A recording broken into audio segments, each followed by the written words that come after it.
Shut up and sit down.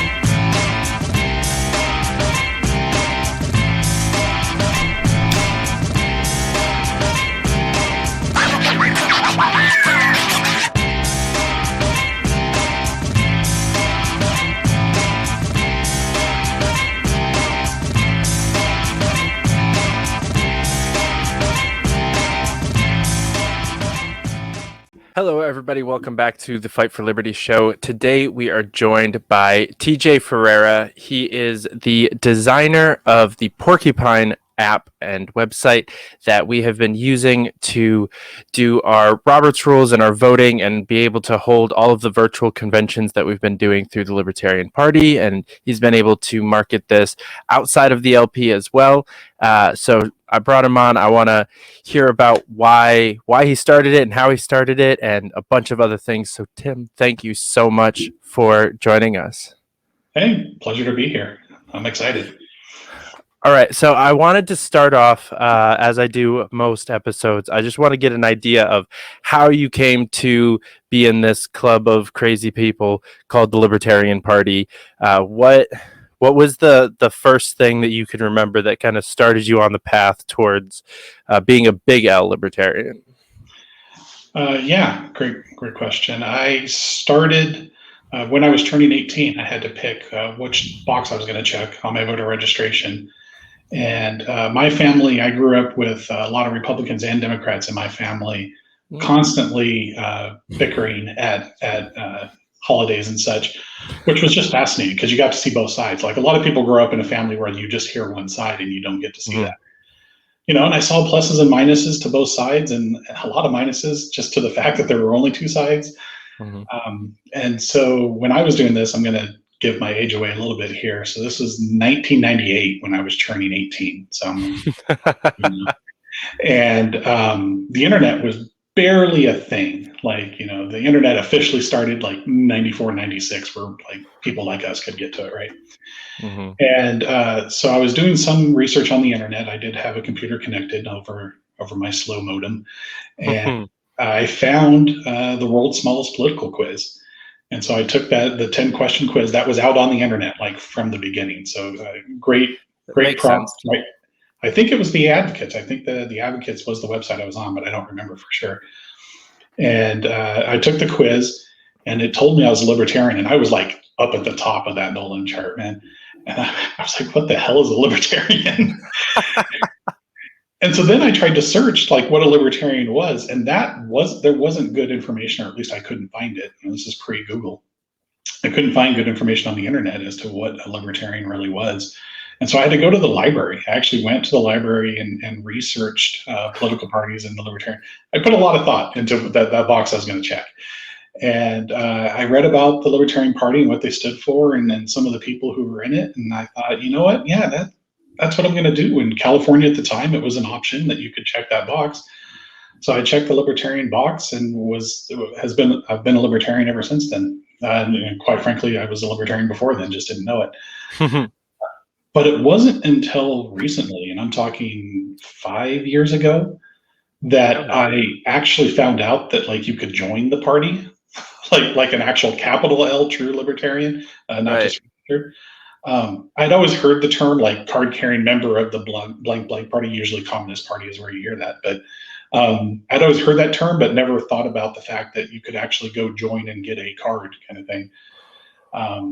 When I found that out, there was a local meeting going on for the state party here in California, and it was right around the corner from me on a Saturday at 10 a.m., and I had nothing to do that Saturday at 10 a.m., so I showed up to an executive committee meeting and immediately fell in love with all of the craziness going on, and gave $25 that day and joined right there, and have been a lifetime member of the state and national party ever since. That's awesome. So in 90, you said that was 98 election. Yeah. Who is the LP candidate that year? 98 wasn't a presidential year. That was just the year I was registering to vote because I was 18. Okay. But Okay, yeah, you're right. yeah, so it would have been in Did 2000. we have one running for governor in California? I don't recall. Or like any big? Okay, I wasn't sure if there was like a candidate that helped kind of bring you to that, or if it was just the word in general. And the 10-question quiz. Just the word. In fact, I don't even know who the first libertarian is I voted for. I'm going to have to go think about that. You have to look at Wikipedia and see.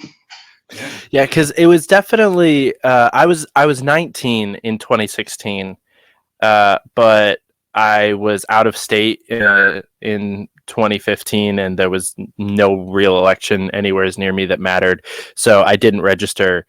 And so I kind of had a similar, I have to make a decision. I'm gonna be. My parents are both independents or unaffiliated, which is a big difference in New York because we actually had an independent party here. And so they're unaffiliated. They don't partake in the primaries. They just kind of waited out until November. And I knew growing up that I didn't want to do that. I wanted to partake in the primaries. I wanted to feel like I was a part of a party. I wanted to actually partake in politics and eventually run for office. So I wanted to actually care about which party I chose. And, by the time I registered to vote, Trump, it was basically Trump, Cruz, Sanders, Clinton was about the race at that point. My dad told me to look up, or my dad was, I don't even know where he heard about Gary Johnson, but he had heard the name offhand and told me to look him up because apparently he was saying things that I would like. And really at the time it was guns and drugs. I needed a party that was okay with guns and drugs. I didn't smoke yet at the time, but I knew that it was something that we needed to be able, like, it didn't make sense that it was illegal. Yeah.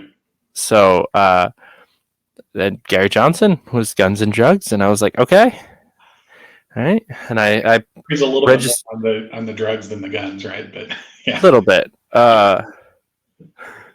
But yeah, I registered to vote and paid my $10 and became a member of the LP all in one evening, and showed up to the January 2017 meeting of my local Libertarian Party and have been pretty active since then. So awesome. You mentioned you eventually want to run for office. Have you ran for any offices yet, or is that? I did run for New York City Council in 2019 in Brooklyn. That was a very fun experience for me.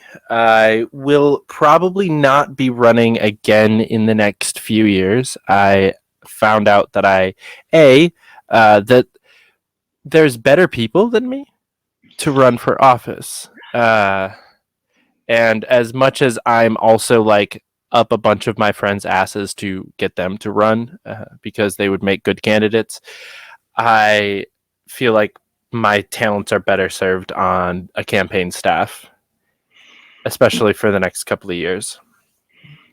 Yeah. Now, I think everyone should either run or be highly involved in one campaign sometime in their life.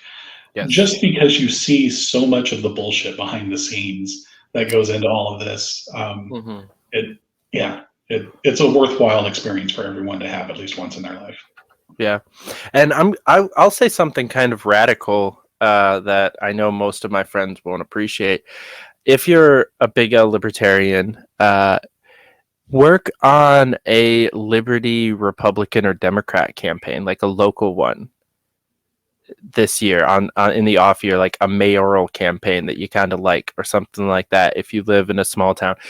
Because the way that the other two parties operate is so much different than how we operate, and it's important to know the other team's game a little bit. Yeah. I worked with Yal and I worked with Tulsi Gabbard, and I bounced around a little bit throughout 2020, and there's a whole bunch of technology, there's a whole bunch of PACs and organizations and nonprofits, and there's just so many pieces to the puzzle, and we just keep running candidates like it's just the one thing. Yeah, no, I agree, especially if it's like a nonpartisan local race, someone who's liberty leaning and they're not, even if they are a Democrat or a Republican, get involved in the campaign, especially if there's not a Libertarian running against them, right? If there's a Libertarian running against them, maybe don't do that. But if there's not, obviously, yeah. If there's not a Libertarian in the race, it's great to get the experience, right? Mm-hmm. If they're willing to accept us into their fold and teach us some of their tricks, and then we can go use them in our campaigns, why wouldn't we do that, right? Right. Yeah. Well, and that actually kind of segues into what got me so fired up when I first met you, is because I think the biggest part of campaigning and just life in general at the LP is lacking is technology. We don't have the foothold in people's day-to-day lives that the other two major parties have. We have a clear political bias in most of our social media and media companies, and even in our just apps like Uber and Lyft and DoorDash are telling us how to vote in the election, and we don't have anything like that. So to see somebody like yourself create something that's useful, it's extremely necessary. We all saw hundreds of thousands of virtual meetings this year, and I'm a part of way too many organizations that use Robert's rules. And you saw an opportunity, you built something, and we now have a thing that people, not just in the Libertarian Party but elsewhere, can use and incorporate into their lives, that just kind of like pricks their memory a little bit, that like, hey, there's people out there doing liberty shit. Yeah. No, it's a weird conundrum, because I would think of the parties that are out there, Libertarians probably have a larger share of like tech savvy people. Oh my God, yeah. The number of database administrators and network administrators and programmers that we have in this party is a high percentage compared to some of the other parties. Mm-hmm. But yeah, we haven't properly utilized that resource, and I'm hoping that we do more of that going forward. I've seen some of the plans that Joe Bishop Henchman has at the national level, mm-hmm. and that I have at the state level here in California, to exercise some of that. In fact, there is a meeting going on right now that I'm not in because I'm here, to better use data at the national level, and it's from some of the people who were involved in the Jorgensen campaign and are involved here in California. So nice. Pretty excited to see what the outcome of that is after I get off this call.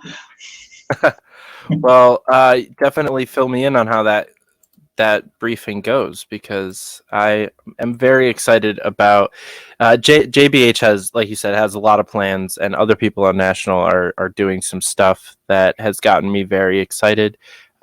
Like you said, we have a lot of people in the LP with this kind of knowledge. I think what we're lacking is a lot of entrepreneurialism.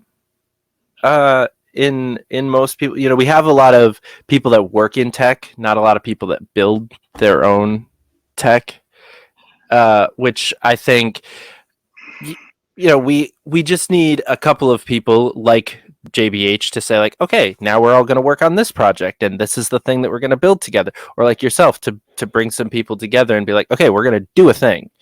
And I think we're seeing a little bit of that fire off throughout the party in a couple of different ways. We're seeing a few people attempt to branch out into some new social media stuff, which is going interestingly, and I'm not sure how that's going to all turn out.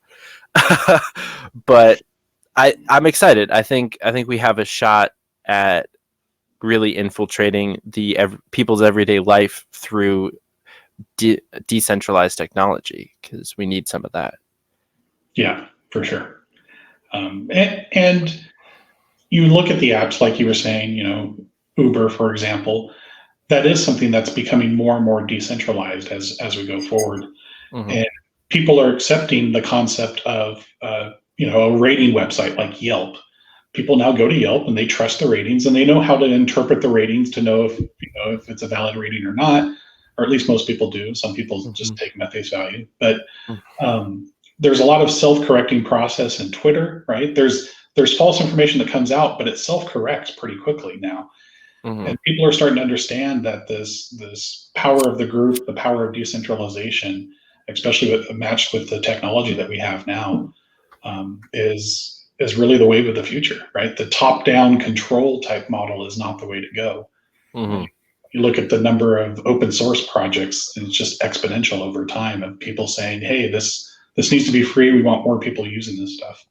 Yeah, I definitely think the rise of cryptocurrency and even the loads of fun that we've seen with like Wall Street bets and Dogecoin over the last couple of weeks, that's been an awesome symbol to me. That's given me a lot of hope of, I'm into politics, so I'm all about like elect the revolution, right? But there's definitely a way that we can, invent the revolution and just kind of tech our way into the revolution and just outsmart these 75-year-old establishment hacks that don't even know what the fuck they're talking about. Like, did you watch Zuckerberg's Senate hearing?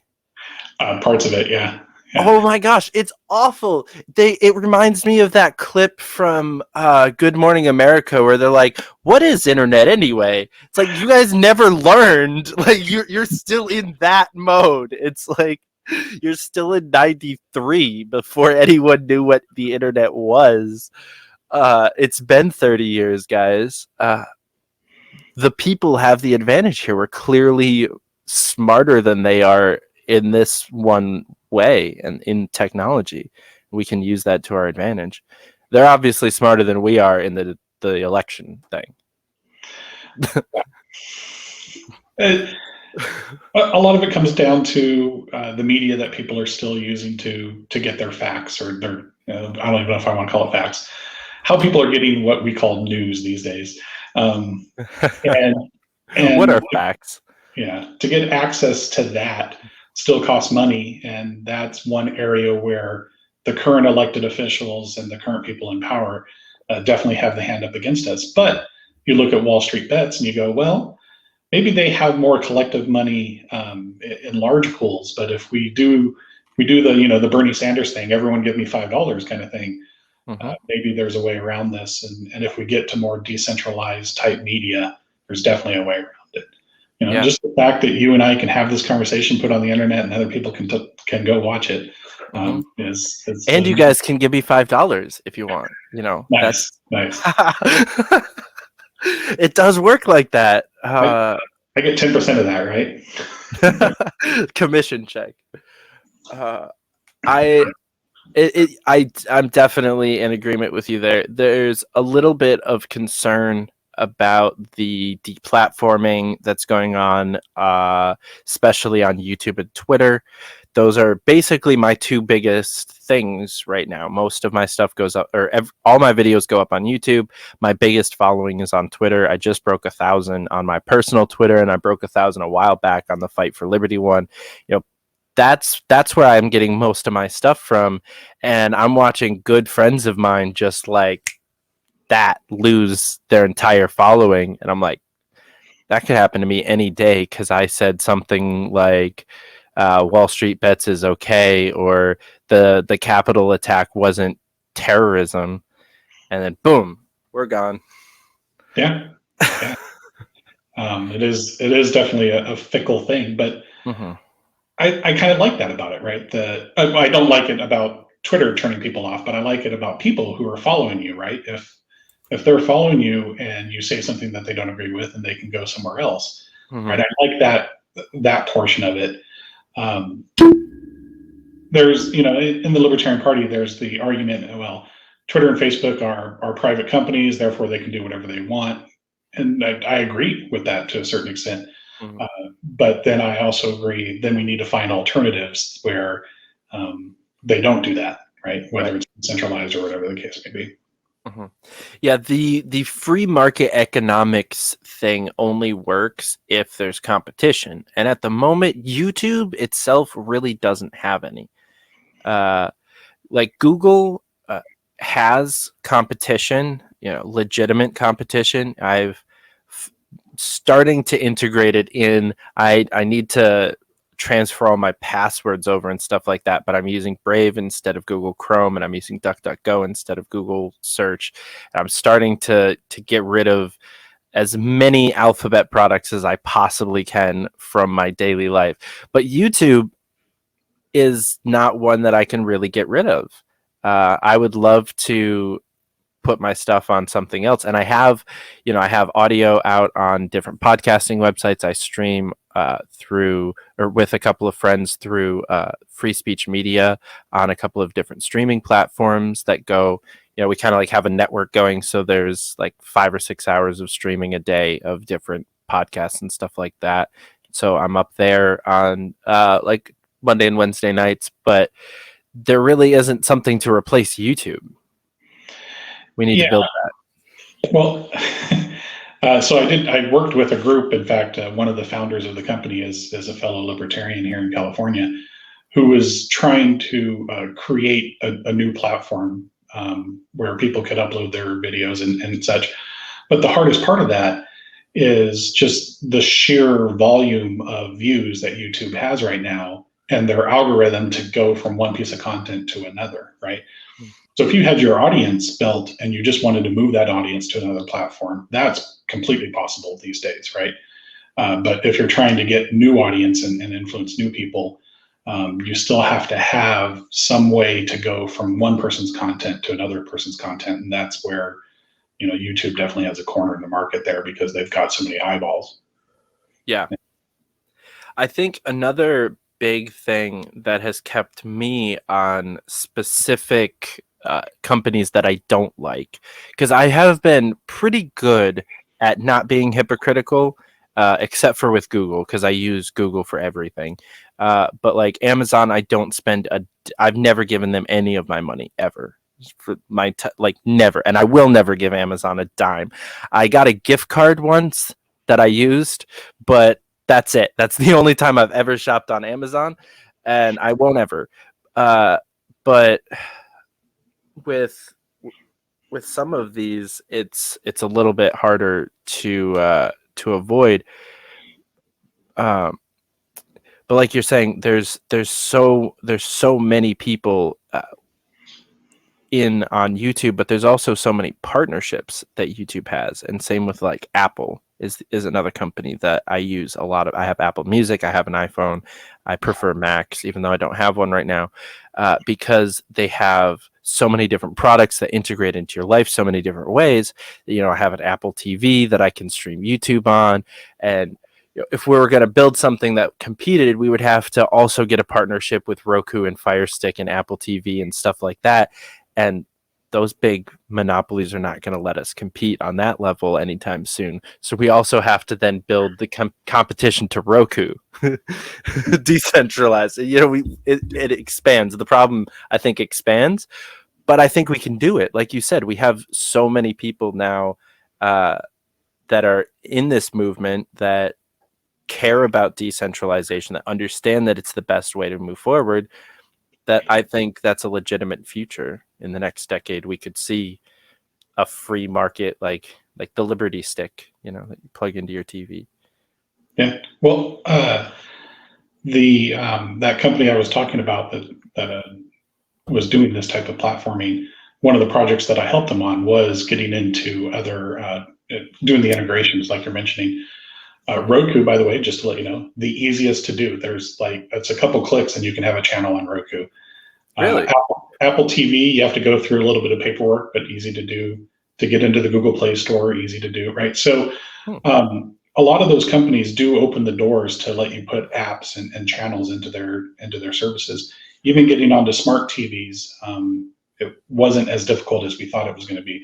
Now, there's a barrier to entry that every one of those is a different app that you have to write, and so you just need to have that many more programmers or time to do it. But yeah, I was thoroughly surprised at how easy it was to go get a channel or an app onto all those devices. If you wanted to fight for Liberty app, if you wanted to fight for Liberty app, you could spend a little bit of time and money and get it done on all those. Yeah. Okay. How much legit, like ballpark, how much do you think it would cost to build out those kinds of apps for a new company? I'm not. It is definitely a ratio of time to money. Like if you were going to go do it yourself, right? If you were going to learn how to program and go do it yourself, it'd take you more time and it would cost zero money. I mean, there's like some application fees or something like that, but definitely under $1,000 to get it all done.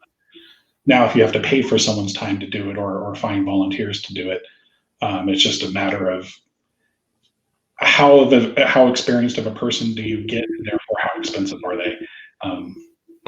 You take someone like me who's written this stuff multiple times. I'm going to charge you a lot more than some guy coming out of college who's just trying to make a name for himself. Right. Yeah. That is definitely one of my personal passions, especially within the Liberty movement, is finding those people that are trying to make a name for themselves and the people that have a shit ton of experience and finding meaningful ways for them to be involved. I think we have so much wasted talent within the Libertarian Party, just talent. And it's not a extremely difficult problem to fix. I don't think, there's a bunch of people that need help and a bunch of people that want to help. And I'm working at the moment to try to connect those people, and it's working somewhat, and it could get better. But hopefully within the next couple of years, we can eliminate as much of that wasted talent and actually utilize these people, because there's so many liberty-minded people that are, like yourself, that didn't even know that there was a party to get involved with. Think of how much you could have done for the party if you had been involved since '98. Like, there's so many people in those shoes right now that we can scoop up and have on our campaigns, have on our county committees and our state committees, and get shit done.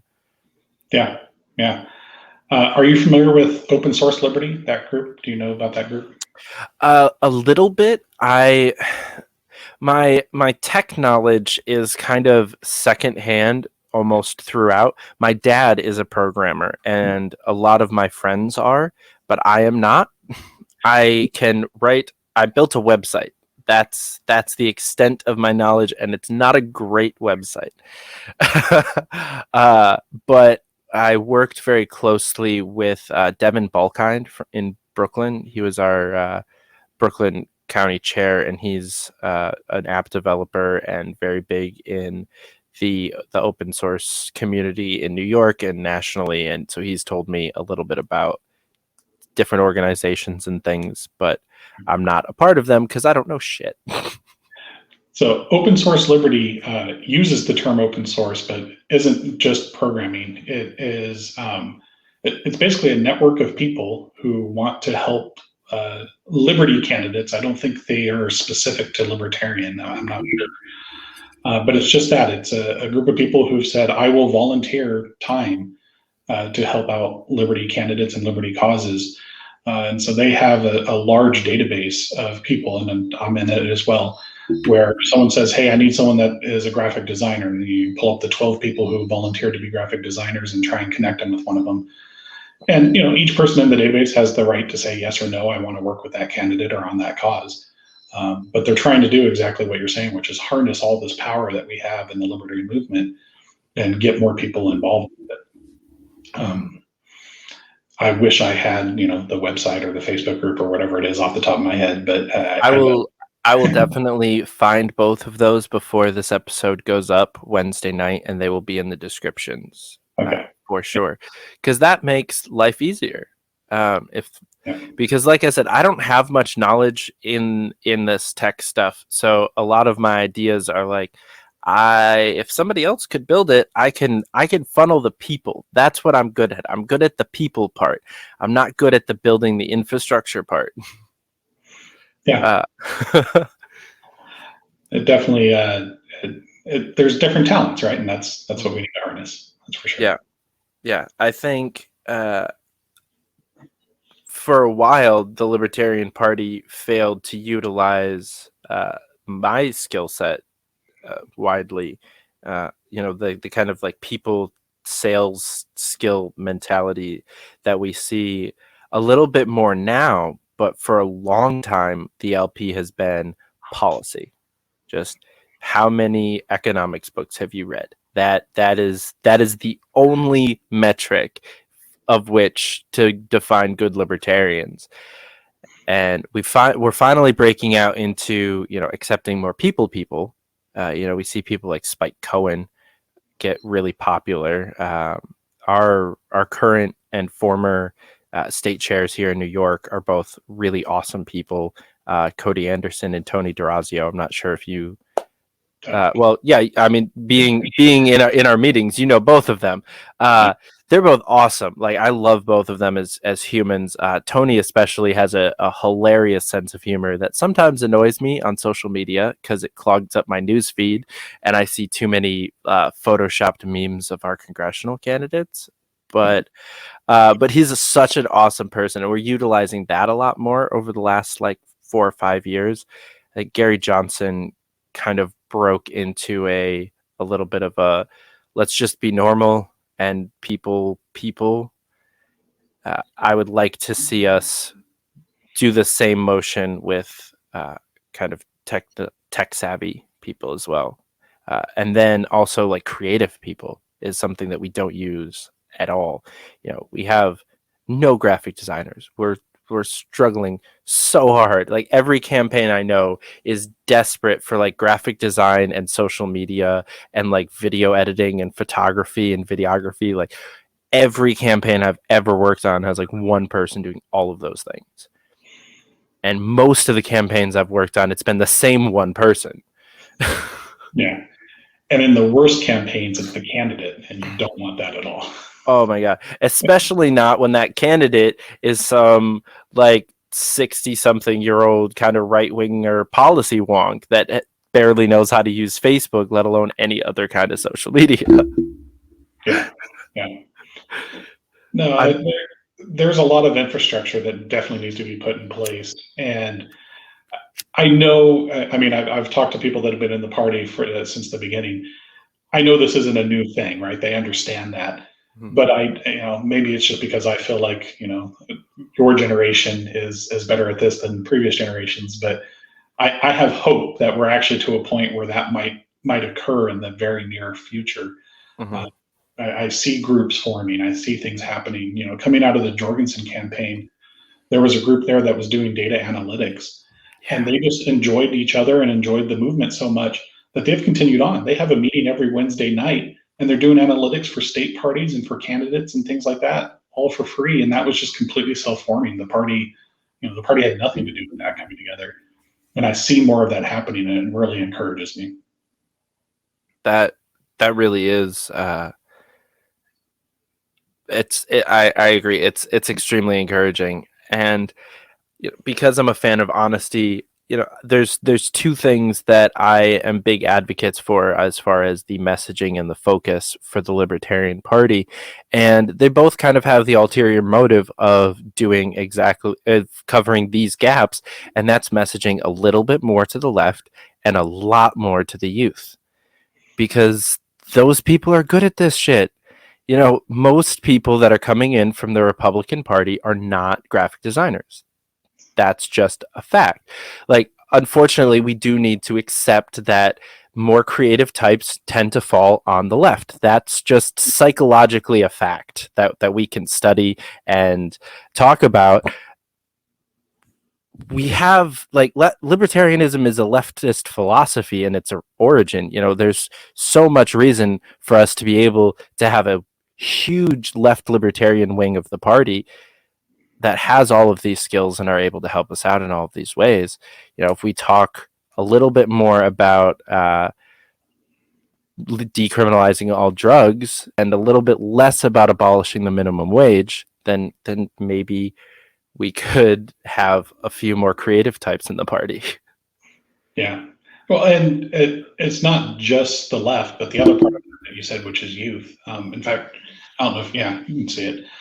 This is the logo for my campaign when I ran for office. And the concept was, there's that old saying, I want to say it's Churchill, but I think Churchill's just one of those people that everyone attributes quotes to, where if you're young and not a liberal, then you have no heart. And if you're old and not a conservative, then you have no brain, or something to that effect. Mm-hmm.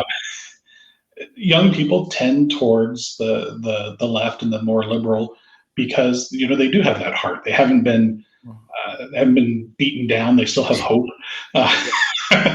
whatever it may be. And so the concept of this logo was kind of this upward spiral of going from that youth to that conservative to eventually the libertarian, right? Taking the best of both parts of those and getting them together.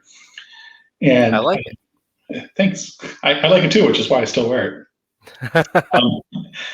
There's actually a blog post out there of coming up with this logo and talking about the candidate being a graphic designer being a terrible idea. That's exactly what happened. I'm going to tell the story, then we'll come back. So I have a internet company that I do stuff, and I went to my graphic designer with something that I'd already sketched out, and it was nowhere near this, and it was terrible. And we kept iterating on that, and it just wasn't happening. And finally he said, you know what, let me just go and try and create something from scratch, given what I've heard from you. And then he came back with this, and I was like, yeah, that's exactly what I wanted. Thank you. And it was one of those cases where when the client comes to you with a preconceived notion versus coming to you with just requirements and you being able to kind of explore the space, being your own client is a terrible, terrible thing. You should never be your own graphic designer or own client. Anyway. So that aside, getting the youth in here and getting that perspective into the party, I think, is a great idea. Getting more left perspective into the party. But I do look at some of the staff that we have at the national level, and even some of the more recent LNC members at the national level, and I'm seeing more balance than I've seen in the past, which is really encouraging as well. One of our key staff members used to work on campaigns with colleges and campaigns with Democrats and stuff. So very, very left-leaning individual who has always been, libertarian at heart, but just kind of finally found a place here in the party. So I am encouraged going forward. And of course, here in California, we see more left-leaning libertarians than you probably see in the rest. And maybe in New York, you see some too, but I think the rest of the country doesn't see it as much as we do. No? Not as much as you would think. The New York Libertarian Party is kind of the opposite of the California one, from my experience. Okay. Although I do know some people from the California Party that would fit this description. Most of the LP in New York about a decade ago was Republican rejects, so like at a 95 to almost 100% of people that were just disenfranchised because it's a 45% Republican state that has no Republican power at all. And they're just like, fuck the duopoly. It's bullshit. It's meaningless. Hey, there's a club that meets every third Tuesday of the month where I get to drink a beer and talk shit about the duopoly. Okay, let's do that. And that's almost all it was for quite some time. And so we're slowly building on that. And like I said, that was a decade ago. When I joined in 2017, it was already fixing itself from there. It was already starting to actually become a thing. Larry Sharp was coming up. That's kind of what pushed me into actually getting super involved with the party. And since then, we've been moving forward at a very quick pace. And starting to market a little bit to the left, but no, the LP in New York is very right heavy at the moment. Okay. But we're working on it. We'll balance it out eventually. Unfortunately, a lot of the people that were working towards that balance are thinking about giving up. It's disheartening a little bit, but we're working on that too, and I don't think they will. And we have a lot of really great candidates coming out this year and next year, and some really awesome people that have just joined the state committee, and I think myself included, not to brag, but I was going to say, aren't you one of those people that just joined the state committee? I did, and since then, I've been added to 3 committees and a subcommittee already because I say yes to things too much. But I'm very excited about it because it's very easy to think of a party as kind of a monolithic structure that you can just talk shit about.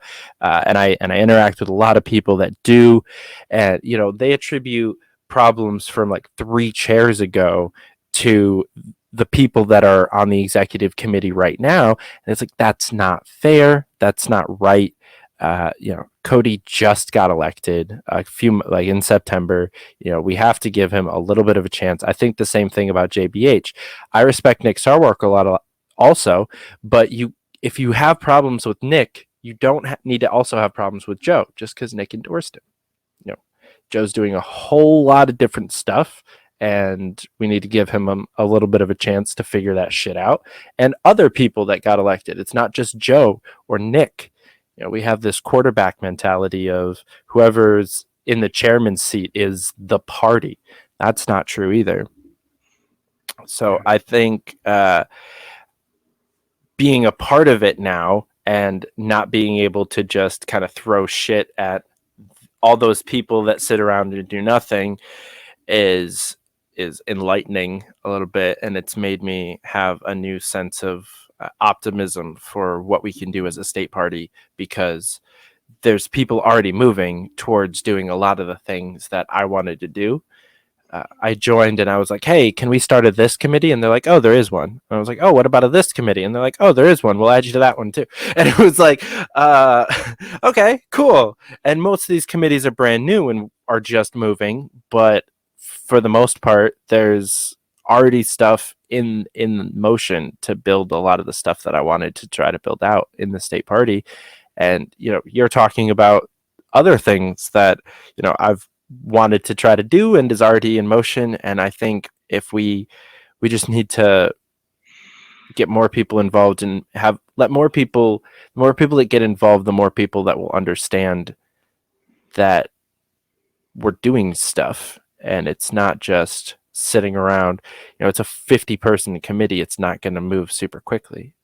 Just like Congress, just we're not as bad as Congress. Yeah. Thank God.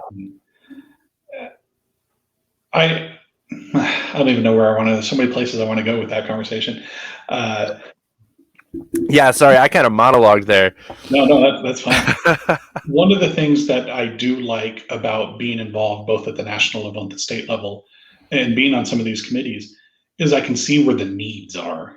And so as I see new members coming in, I can direct them to the right place. And I think that's very helpful, because that is something that's definitely lacking, which is some sort of, you're here now, where do you go next kind of thing. Mm-hmm. And take advantage of some of that talent that we have out there. And so that's something I've been trying to really focus on this year. So I was involved in the Jorgensen campaign. I took December off. I was just like, I'm burned out. And so now I'm back at it full force, and starting in January. And also what happened in December is I became executive director of the California Libertarian Party. And so that added a whole nother layer of stuff that I wasn't focused on before.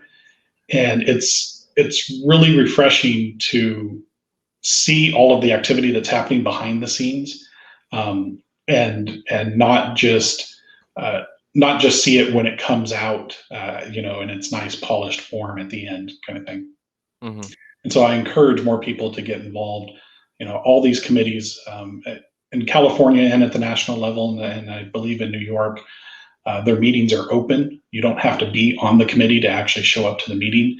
You may not be able to vote, or you may not be able to speak under certain circumstances, but you can at least show up, see what's happening, and provide your input, if not during the meeting, before or after. Yeah. And I just encourage more people to spend the few minutes that it takes to get involved in this kind of stuff, because it really matters. And, I know we're all focused on presidential campaigns and things like that, but it's the local campaigns that matter the most. Your city council, your county commissioner, whatever they're called in different parts of this the nation. Those people that are at that first level of government are the ones that really impact your life the more than anything else. Yeah, for sure. That's why I don't know if this is really like focusing on local because I'm working on a New York City mayoral campaign right now, so that's basically a national campaign. It's almost the same amount of publicity that we're going to have to try to achieve, especially if it ends up being like Andrew Yang versus Ivanka Trump or some shit like that, which would be beautiful. I want that so bad. I want it so bad, dude. If Ivanka Trump runs for mayor of New York City, it will be my favorite like political moment of all time because I actually kind of like Ivanka. She's not her dad. She's very smart. She won't win, but she'll make the campaign something completely different than just your normal, boring establishment New York City Republican because they never press the Democrats. And Ivanka would. She would talk so much shit. She would get so much press. She would make that campaign something interesting. And that would give our candidate publicity. They wouldn't be able to completely ignore. I mean, the media completely ignores us a lot, but in New York City, they don't as much. They're a little bit more likely to include a libertarian candidate in just like a basic rundown. There's so much local media, and we have people that have good relationships with some of these smaller newspapers. There's a lot of kind of decentralized media in New York City, especially Brooklyn has a lot of local. I say local, but these things are nationally read. And Devin, who I mentioned earlier, writes articles in the Gotham Gazette fairly regularly, and they actually publish his stuff. And so if we have that kind of an influence in the media in a nationally recognized, like, blowout kind of a campaign like Andrew Yang versus Ivanka Trump, we could do some shit. That would be fun. Yeah. So I'm curious, if you were given like unlimited server space, data, whatever, and like a 10-person budget, what's the first thing that you would try to build? Oh, wow.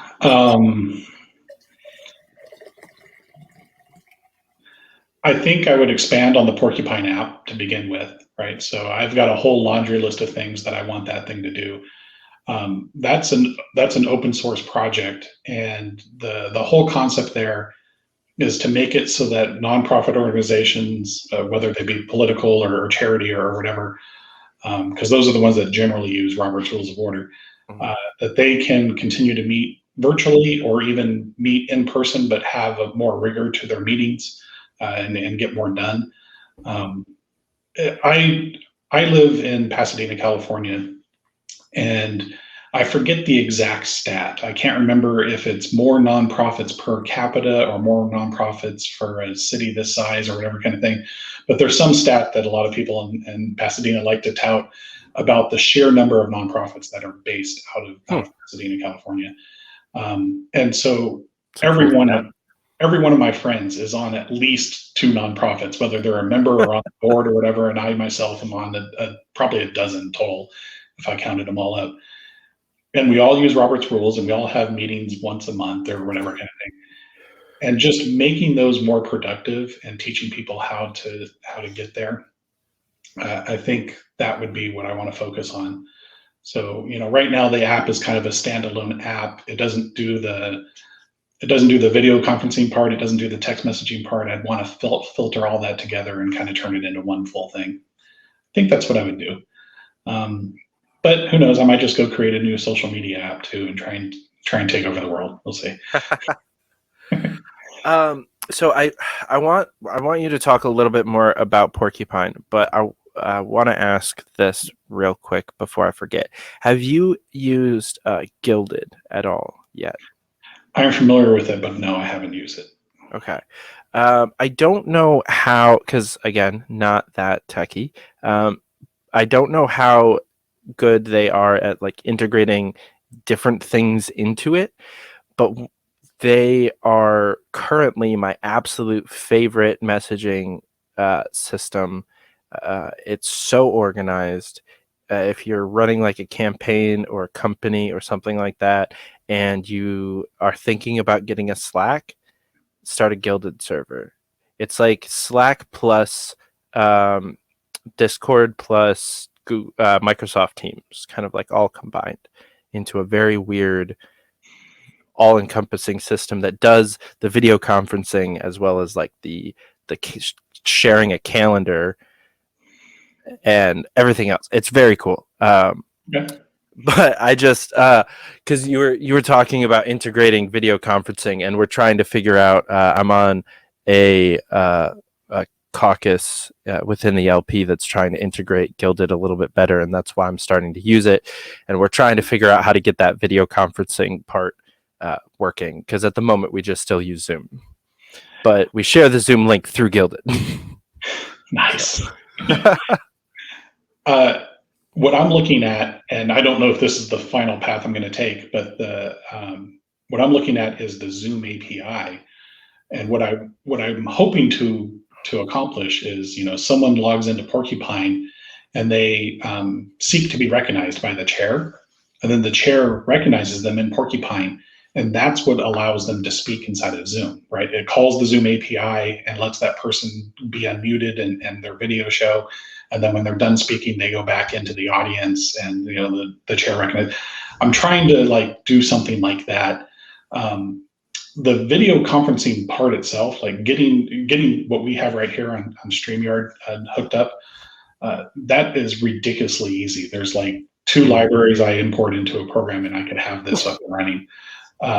It is that integration, and then getting people to know how to use the product. And Zoom was in the right place at the right time. I mean, in this last year in 2020, saying that we're going to have a Zoom meeting replaced saying we're going to have a WebEx, right? WebEx was the leader in this entire genre. And then somehow, boom, pandemic happened and Zoom's the leader. And now Zoom is that new, adjective or noun, verb. Verb's the word I'm looking for. Right? That's that new verb that just like, I'm going to Google something, or I'm going to Xerox something, or things like that. Whereas it used to be WebEx. Yeah.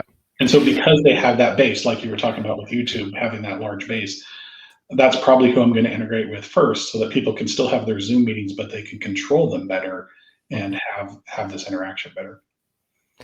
That would be awesome. I think what Porcupine does currently is very cool, and there's just like a couple of little tweaks that could make it way cooler, and I'm sure anything that I could think of you've already thought of with that. But you've explained a little bit about what Porcupine does, but for those people watching that aren't a part of a committee that's used it, you just kind of plug the product a little bit. Yeah, I'll talk about how it came about and what it's turned into and what I'm hoping it will be. So it started with the Libertarian National Convention, right? It was supposed to be an in-person convention. Austin, I think, was originally where we were supposed to go, right? I think so. Something like that. And due to the pandemic, we were forced to not have it there. We weren't even given the option of continuing to have it there. And there was kind of a time limit coming up as to when we needed to select our presidential candidate. So the decision was made to have this online convention. And we did it using Zoom webinar and a bunch of people using all sorts of technologies behind the scenes to cobble this thing together at the last minute, literally at the last minute. And, for the most part, it worked. But some people felt disenfranchised. They felt like they were not being recognized for one reason or another during that meeting. And I'd had this concept of a Robert's Rules application in the back of my head for a long time that would just be for my personal use or people's personal use. When they were in a meeting, it would tell them kind of what type of motions they can make at this point versus another point kind of thing. So I'd had this concept in the back of my mind for a while. And I thought, what if I marry those two objects? Like the thing that made the convention not work great the first time and this Robert's Rule thing, what if I put them together? And so I called a couple of friends up and I was like, hey, I've helped you guys on projects in the past. I'm calling in those chips. Time for you to help me. And so I told them what I wanted to build, and most of them didn't understand Robert's rules. They didn't understand the requirements at all, but I was able to at least get it down to something they could understand. And it was a team of 4 of us over 6 weeks, and we built this thing. And it's kind of everything that you need to run a meeting. So it's got the ability to poll people. It's got the ability to have secret ballots. It has the ability to look at motions that are currently taking place, and as motions are being amended, it will actually show you what the amendments are. We haven't used that in the New York convention. We've just used the voting part there, but it will show you like a red line, like here's what the original motion was, here's the red line version, so you can kind of see what you're voting on. Mm-hmm. And once that amendment has been taken care of, it goes back to the main motion and makes those changes, and now you're voting on that, and it helps you keep track of that type of thing. And then the big part of it is it has a queue that people can join, and they can say what they want to speak about. And it's very similar to if you're in a small meeting, people raising their hand to get attention from the chair, or in a larger meeting, people standing in line at a microphone. Mm-hmm. And so it simulates all of that. And it's built in a way that you could have people in the room and people remote using the same app at the same time in order to get into the queue. And so when we had our second convention, we were still in the middle of building this thing, and the Convention Oversight Committee asked if we could use it for the second convention. And I committed to yes, and we missed that deadline. So the night before, the day before the convention started, we had a last-minute change requested from the Credentials Committee. We made that change, and that change worked, but it interacted with another change that someone else had made, and we hadn't tested that interaction. And so what ended up happening was the morning of, as people were signing on to Porcupine, each time someone signed on and got credentialed, it notified the other 1,000 people, but then they responded with a notification out to the other 1,000 people, and it grew by 1,000 people each time it went through the loop. And within the first hour of the convention, we had accumulated over $1,000 of charges at Google. And I had committed to paying all the charges at Google, not the party. And so we had to shut it down right then. We fixed the bug in about 4 hours. So about 4 hours into the convention, while we were still arguing whether or not people online were even going to be allowed to participate, we had the bug fixed, and we had a go, no-go decision of, do we go back to Porcupine or not? And my team was exhausted at that point. Mm-hmm. They were so, we'd been up for days programming this, and we'd been up for 6 weeks really programming the thing, but definitely the last run up to the convention, we'd been really tired. And that last bug had just demoralized us. And I'm looking at this, it was $1,000 when we noticed it. By the time we got it turned off, it had jumped up almost to $2,000. I'm looking at this $2,000 bill, and I'm thinking, if there's another bug in there, I don't know if I can afford it. And so we decided not to use Porcupine. Then Alex Merced took that general design and put it into Airtable, and was able to use the concept of Porcupine inside of Airtable to get us through the convention, which was really great. And then my team, we went back and we kept working on Porcupine. We got rid of any of those bugs that caused the cost to go up. And now to run like the New York meeting costs a couple dollars really to run a meeting that size. Anyways, kind of jumped all around there, but it is a tool to try and run virtual meetings and in-person meetings and hybrids of those two things, and let people better participate in Robert's Rules of Order type meetings. One of the future enhancements we're looking for, not just to be Robert's Rules, but for you to be able to configure it to your own rule set and add in extra features, kind of thing. That would be cool. I think one of the most the earliest form of aggravation that I had within the Libertarian Party, and this was like when I started interacting in New York City in late 2018, is some people really wanted to follow Robert's rules, and some people wanted to burn Robert's rules and dance around the fire naked. So meetings were awful. Like, all meetings were awful because people were just chiming in here and there, and nobody like some people wanted to be dicks, but for the most part, by the time that I really got involved, the people in leadership were good people. So, they didn't want to be an asshole. And, Cody's really good about being an asshole in the meetings, like a little too good.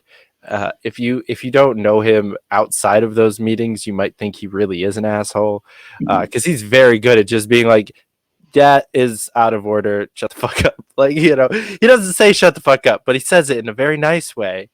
And it's beautiful and I love it. And I think Nick Sarwark as well as Alex Merced both share that quality of being able to be assholes when it's important. Our local leadership does not have that quality. And, so Manhattan follows it to a T. Brooklyn basically said fuck off. And we just kind of like sit around and eat pizza and talk and get through our agenda eventually. And it just created like this awful dichotomy, and nobody really understood what Robert's Rules was. I didn't really know him that well, but I wanted to, and I'm a stickler for shit like that. I don't know why. It's fun to me. I'm assuming since you built an entire thing around it that you share my weird nerdy enjoyment for it, or did you want to make it simpler because you hated it? All of the above. So definitely when I first started attending meetings that were run by Robert's Rules, I was like, this is ridiculous. This is getting in the way of Carter, right? I had that notion. And someone explained it to me in a way that's always stuck with me. And this is probably 20 plus years ago that this happened. And they said, when you're in a meeting with a bunch of like-minded people and you guys are getting ready to do something that you all agree on, yes, Roberts can get in the way, right? There's a formality to it. Mm-hmm. They said, if you're in a meeting where there's contention and there's going to be argument, Roberts is the best thing that you can do because it helps ensure that everyone gets to say their piece and that you're being fair about it. And they said, you can't pick and choose when you use it, because if you're only going to use it when things are contentious, then you as the chair are kind of commenting on the things that you think are contentious or not contentious. And so as the chair, you really have to use it all the time in order for it to be a benefit to the organization. I thought, that's a great way of explaining why you should use Robert's Rules of Order, or some rules of order. It doesn't have to be Robert's, but some rules of order to make sure that that minority voice is heard in the meeting, and it's not just people steamrolling over the ideas. The decision may still go with the majority, right? But at least the majority had the benefit of hearing out the minority, and they feel like they were heard. Yeah. And so I think that's the number one benefit to something like a Rules of Order. The second benefit, though, is it forces you to be clear about what you're actually adopting. There's been so many times that I've been in meetings that don't use rigorous Rules of Order, where we all voted on something, and then after the meeting, someone goes and implements a thing that's completely different than what we voted on, because that's what they thought they voted on, and I thought I voted on something completely different. And so having kind of that rigor to it and keeping those minutes and knowing after the fact what was actually decided. Sometimes 10 years after the fact, people go back and want to understand how this program started and why it's there. Yeah. So I would say over time, right, this is that spiral again, I'm wrong side of my chest. Over time, I've learned to be a little bit less impulsive and a little bit more rigorous with things, because things have come back to bit me, right? I've seen it happen where it made sense to have that policy in place, or it made sense to have some rules in place.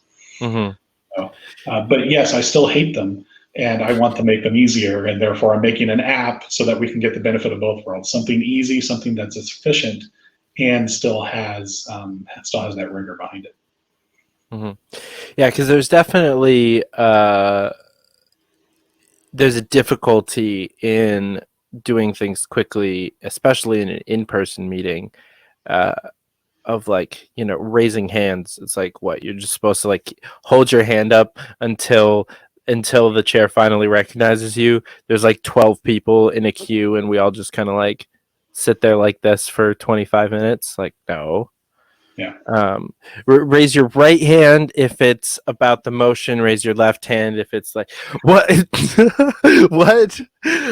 So yeah, I'm very excited to see this app get implemented more and more and make these meetings go much quicker and easier and more efficiently.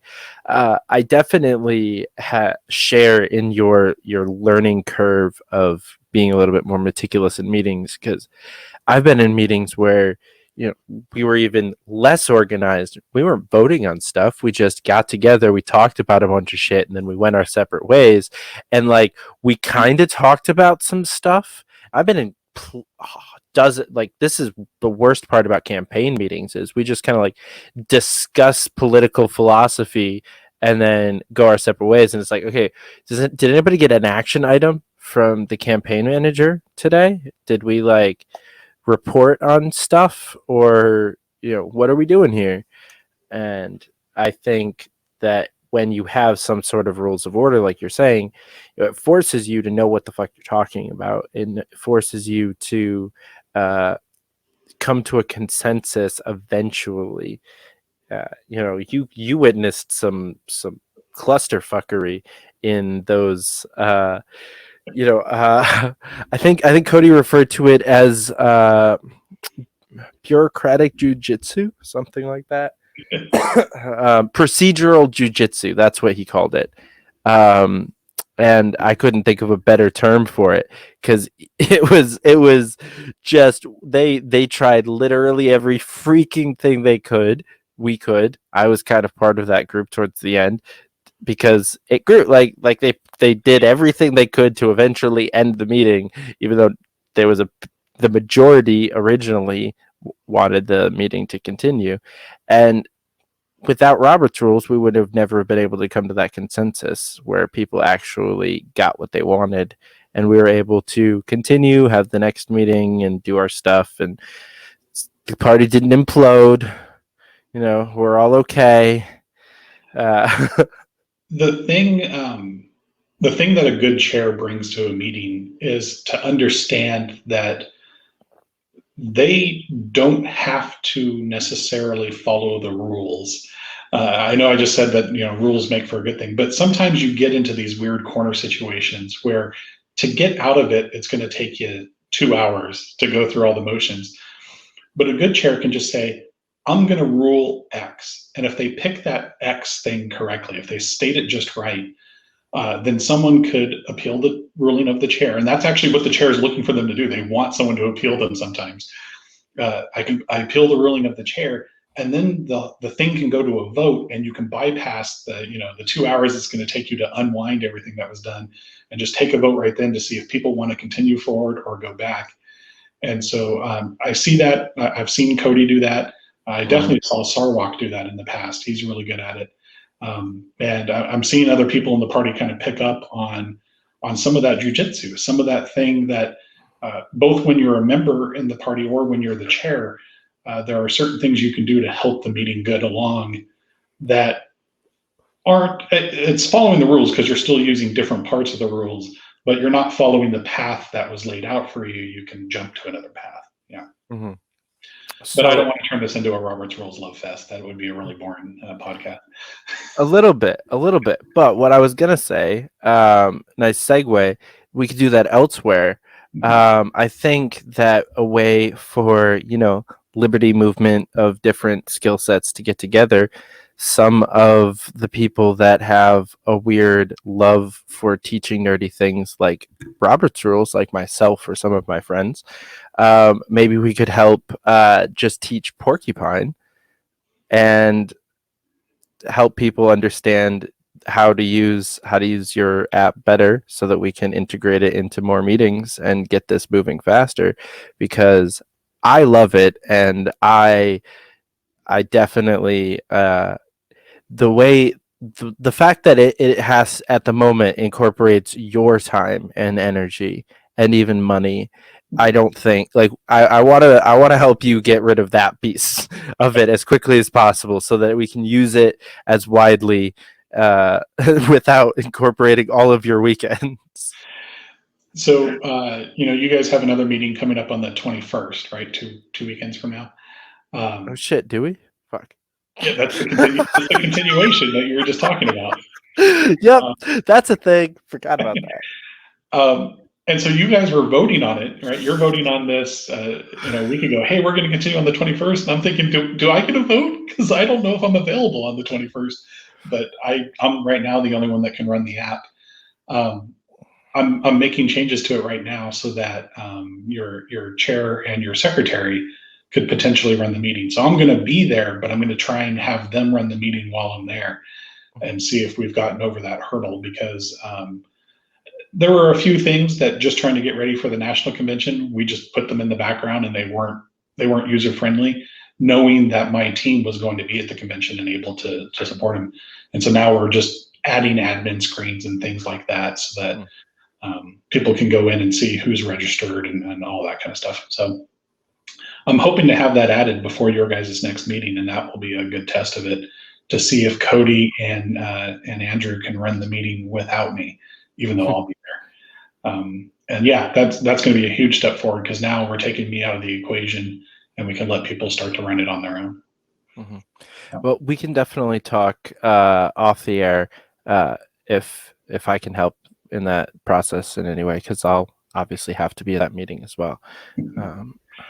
I don't know if there's some kind of procedural no about just a random committee member having access to the Roberts Rules stuff.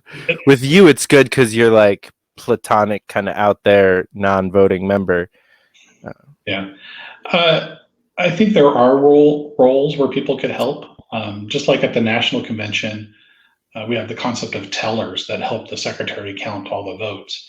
And those are voting members. In most cases, they're voting members, but they vote first. And then after they voted, they help tally everyone's vote. And so there's those types of roles in the application that if the chair and secretary or if the body as a whole decided they wanted to give those roles to other people, they could. Trying to make the workload as easy as possible for everyone. Mm-hmm. Yeah, I had that fun conversation last night as I'm the volunteer coordinator for the aforementioned mayoral campaign.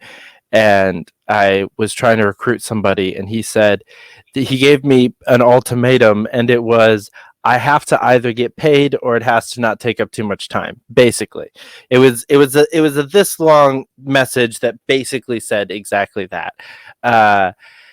And I was like, so we're all volunteers. Well, none of us are getting paid, which is why me, the volunteer coordinator, it's basically my sole job to spread out the workload as wide as I possibly can. That's why I need you.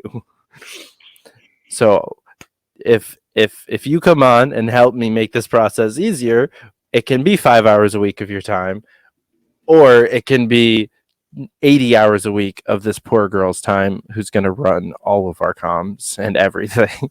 So come help. And yeah, and it sold fairly well, I think. We're building that campaign. I'm really excited about that campaign because we're getting a lot of strong people. Unfortunately, there's a couple of people that we had on a short list and had originally said yes, and then they're doing other awesome things, but that's still cool. I'm sure we'll be still, as long as you're building liberty. I don't give a shit what you're doing. Like, if you're building liberty, then you're my friend, and I want to be your friend and hang out with you, smoke a joint. To take that in a slightly different direction, I'm a firm believer that we're on this exponential growth of technology and just human understanding and human knowledge and all of that, and artificial intelligence is growing like crazy. I believe a lot of the problems, like just the general problem of scarcity, is going to be solved in our lifetime. My biggest concern is, the two-party nut jobs that we've got out there are going to blow us all up or do something stupid to us before we get to that point, right? Like, we're so close, and something's going to happen. And so I see my part of this whole liberty movement of just buying us enough time, right? Slowing down that two-party explosion event enough that technology can catch up and save us all, kind of thing. Because I don't have any delusions to grandeur that the Libertarian Party is going to take over the entire political process in the United States over the next 10 years or anything like that. Like, Right. I know that's not the case. Mhm. If I can just slow the other ones down a little bit and let humans do the good thing, I think we'll be in a good shape. Yeah. Have you read 1984? I'm assuming. Okay.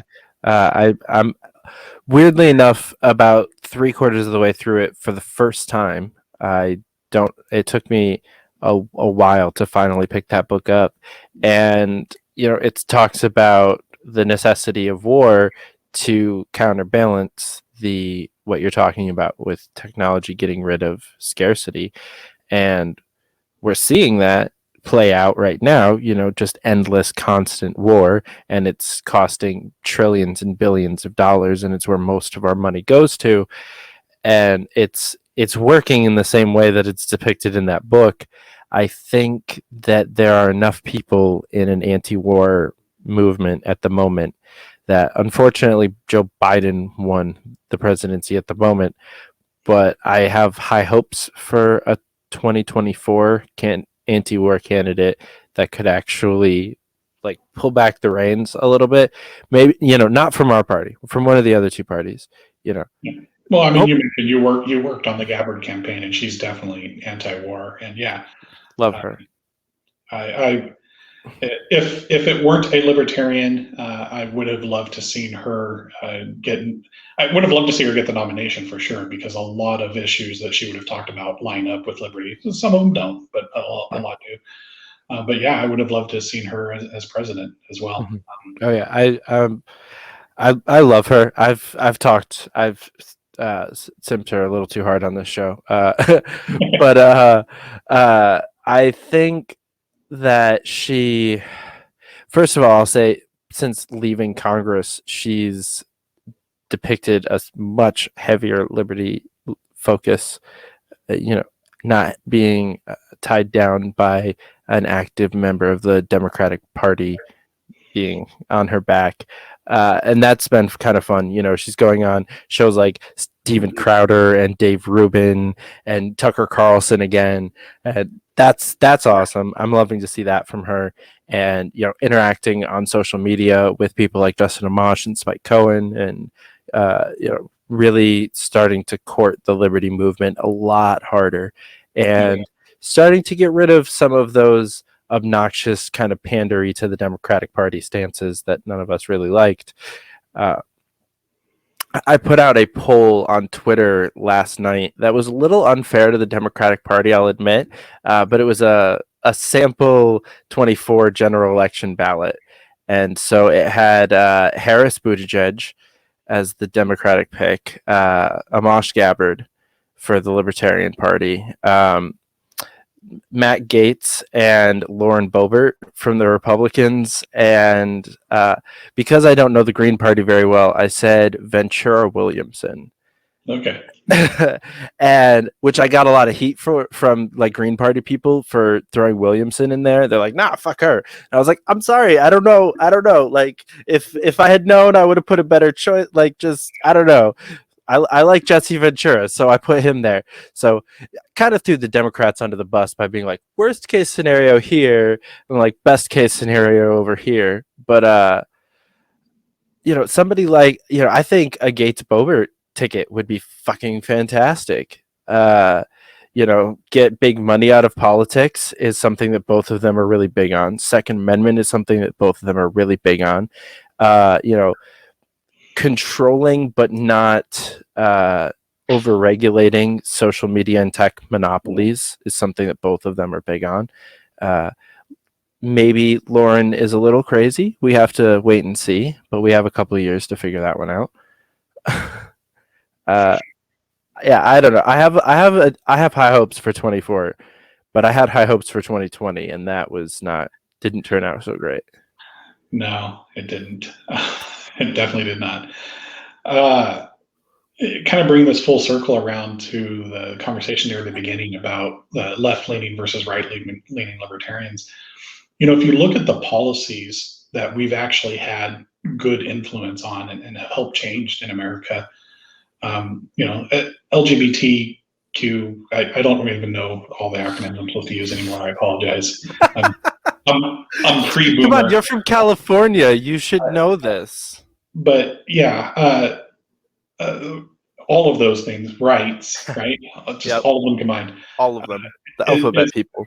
Is definitely. I mean, since 1971, when the party was formed, it's been in our platform, and to see that finally come to fruition is amazing. Ending the drug war, right? It's taken a long time, but I see it ending. Right, almost every state you can now smoke pot, maybe only for medical purposes, but some states mushrooms are okay now. Other states, was it part of Oregon, I think, or Washington, or Seattle? Someone recently just said they're going to decriminalize all drugs. That was the entire state of Oregon. Was it the entire state of Oregon? Yeah. Mm-hmm. So we're seeing that happen, and I really do think, like you were just saying, ending foreign war is probably that next thing, right? It's where we're getting a lot of our push. It's what a lot of our members really believe is the next thing that we need to fix. But you look at all three of those issues, and those are left-leaning, right? Those are social issues. Those are left-leaning issues. The war also saves us money, so it's a little bit of both. But it's not the reason that we're all for ending the war. It's not for the money. It's because war sucks, and we shouldn't be doing it. And so I think about that. I don't think anyone told Anthony Blinken that. No, probably not. Needs a better advisor. But and you look at the right-leaning issues that the Libertarian Party is associated with, and we're not doing as well in those.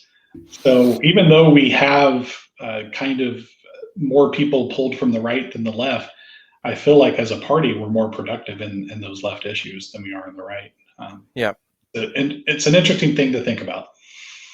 Yeah. I definitely think that we need to, again, think about that and maybe tailor our messaging appropriately.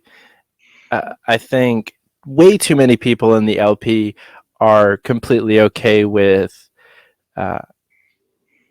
ignoring the fact that we've been pro LGBT since the very fucking beginning, and pretending that it's okay to be actively anti that in a government way.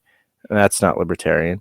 But we also, maybe we not abandon the right leaning things that we stand for, but maybe lean into some of the left ones that have been working, like you're saying, drug reform, criminal justice reform, ending the war. Maybe those are a little bit more important than abolishing welfare or the minimum wage or the IRS or the Fed. As much as I would love to abolish all of those things, don't get me wrong, I don't think we're going to win many elections tailoring on those issues. They're definitely more cerebral issues is probably the right way to say it. And you don't win elections on logic. You win elections on emotion. Right. And the social issues are more emotional than the economic issues. Mm-hmm. Yeah. And honestly, I think part of that is the intent of the way that we structured our government. I've had a couple of conversations over the last few days about why we're a representative republic and not a democracy. And part of that, most of that conversation is shitting on the people that want to make it more of a democracy. But part of this is the importance of the people to vote based on their feelings, because it's the elected officials' job. This is going to sound really, really like classist, and it's going to come out terrible. I know it is, but it's the politicians' job to think about it all and figure out like the logical things. And then it's our job to figure out if they went too far and became heartless dickbags, and we need to replace them with some better people. It's our job to feel the feelings and make sure that these things check out with our moral codes and how we feel.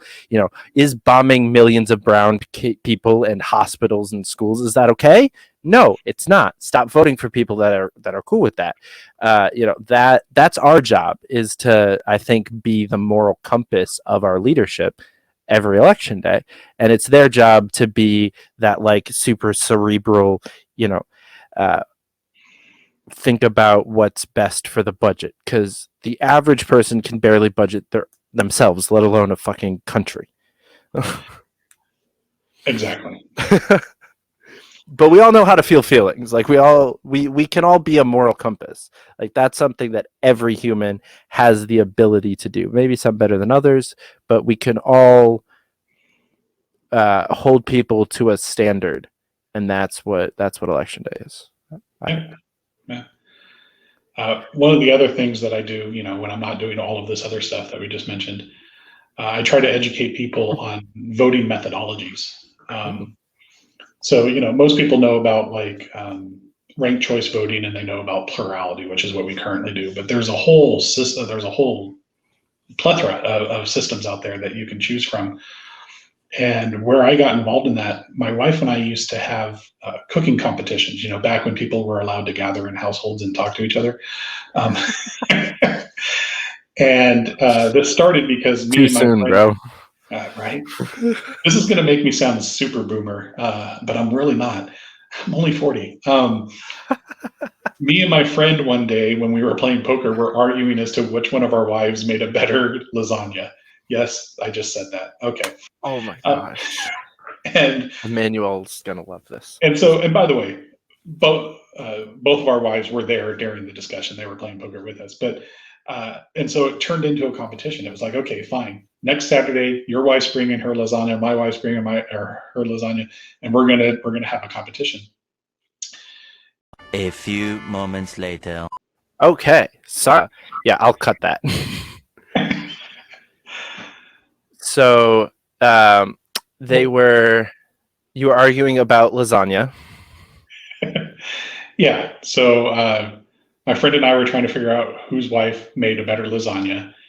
Everyone was going to come the next Saturday with their lasagnas, and we were going to have a competition. And that night before, all of a sudden, I was realizing, logistics wise, there was no good way for us to vote that wasn't just going to end up in a tie. And so I spent the night researching these different voting systems and looked at approval voting and score voting and range voting and star voting and all these different things, and came up with a methodology that was going to work for us, where people could vote for more than one and give it kind of a score, which resulted in us having an actual winner versus this deadlock. So I became fascinated with all these different methods, and there are certain characteristics to these different methods that have been, scientifically, mathematically proven to be better or worse things. And it's funny because if you line up all of the characteristics and say you should do this or not do that, our current system, the plurality voting system, lines up on don't do that for every one of them. It is quite possibly the worst possible way that you can actually run an election. But it's simple, and people understood it when it was first put into place. And that's the only plus, the only pro that it has, is people just understand it. And so I've put together this presentation called "How Lasagna Will Save America," and I have this presentation. Oh my gosh! I go and give it at nonprofit organizations because, just Rotary, for example, right? I go to my local Rotary club and I give this presentation, and I'm not talking about politics at all. I'm talking about the lasagna competition. I'm talking about grandma's lasagna versus my wife's lasagna and stuff. And I show how different people and different voting systems result in having to eat a terrible lasagna for the next year versus eating a great lasagna for the next year and such. And at the end, my ask to these people is, as I say, hey, I'm not asking for you to go lobby for a new voting system here in America or even in your state or city. All I'm asking is, the next time you guys run an election in this club, think about trying one of these other election systems. Think about trying approval voting or try score voting or what. My favorite is star. I show them why I think the star voting is the best possible voting that you can do. I say, but try any of these systems, and if you like it, maybe write it into your bylaws in the future and use it. And my hope is, and this is one of my long-term plays, My hope is I talk to enough people, at least here in California, if not through the nation, over the next 20 years, that a lot of these clubs adopt these other voting systems, better voting systems, so that when it does come up in local elections and people say, hey, I want to try this type of voting, they've seen it, they've understood it, and now the argument of it's simple versus not simple goes away for plurality. That's just one of the other side projects that I'm working on for the next 20 years. I love that.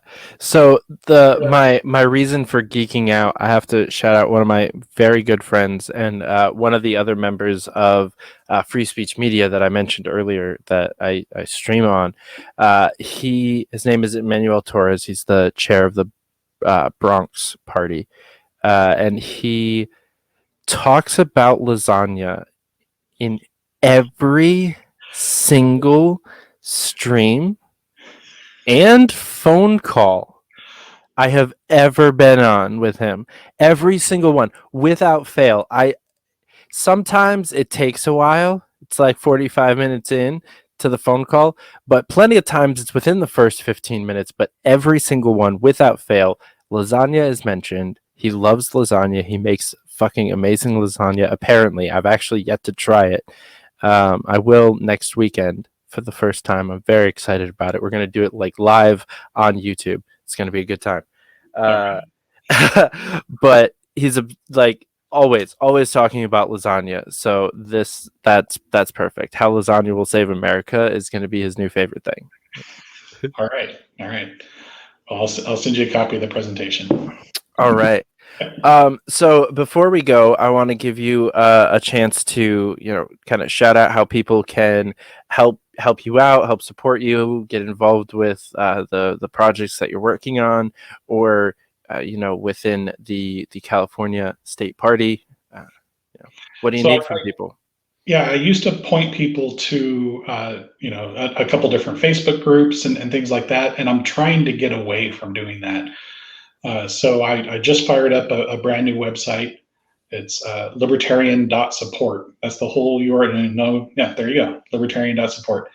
And it is it's where I'm going to be directing people to go in the future. In there will still be links to the Facebook groups and to the various places that you can go. I'll try and get a link to the open source liberty thing we were talking about earlier up there. This way, if I get deplatformed or if all the libertarians get deplatformed, there's still that first place that we go to find out about the other places to go, trying to protect us against the future. So this is a brand new thing. If you guys go out there right now, it's crap. It will be better. I put it together for this podcast it's an idea I've had for a while, and I decided that this is the first place. So this is the first time I'm touting libertarian.support. So thank you for the opportunity. Yeah. My pleasure. Thank you. We got a product launch on the show for the first time. This is great. This is like a big stepping stone in the media world, right? All right, TJ. Well, thank you so much for coming on. I'm very, very excited to see what you are going to accomplish for the Liberty movement in the next couple of years. Same here, man. It's always been a pleasure to talk to you, and I hope to be on in the future when I've got more stuff to talk about. Oh, yeah, for sure. Well, guys, thanks for watching, and we'll catch you back here next time. Hey, guys, thanks for watching. Don't forget to click the like and subscribe buttons below. Follow us on Facebook, Twitter, and Instagram at Fight for Liberty, and support the channel at patreon.com/fightforliberty. And as always, keep up the fight.